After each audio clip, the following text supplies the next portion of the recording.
پاکستان تحریک انصاف کے چیئرمین عمران خان نے کہا ہے الیکشن جیتیں، حکومت میں آئیں اور پھر آرمی چیف کی تعیناتی کریں۔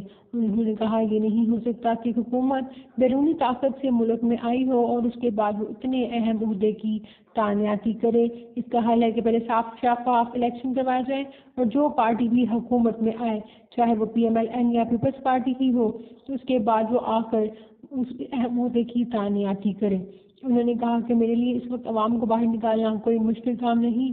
پہلی بار عوام نے ایسا شعور دیکھا ہے۔ 2 گھنٹوں کی کال پر عوام سڑکوں پر نکل آتی ہے، مگر ہم نے ملکی معاشی حالات کے پیش نظر عوام کو منظم اور پرامن رکھا ہوا ہے۔ انہوں نے کہا کہ ہم امریکہ سے تعلقات چاہتے ہیں مگر ہمیں ان کا غلام نہیں ہونا چاہیے۔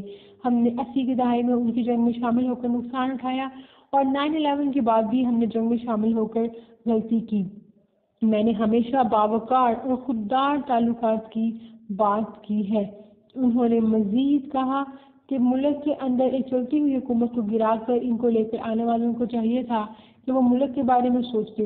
آج ملک کو کہاں سے کہاں پہنچا دیا۔ انہوں نے مزید کہا کہ IMF کہہ رہا ہے کہ پاکستان کے حالات سری لنکا کی طرف جا رہے ہیں جہاں لوگ خود سڑکوں پر نکل آئیں گے۔ مجھے خوف ہے ملک جہاں جا رہا ہے یہ سب کی ہاتھوں سے نکل جائے گا۔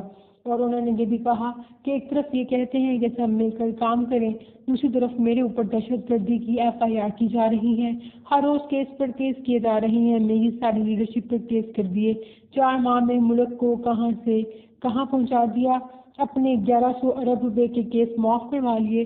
کیا ہم چپ ہو کر بیٹھے رہیں اور ملک کو ڈوبنے دیں؟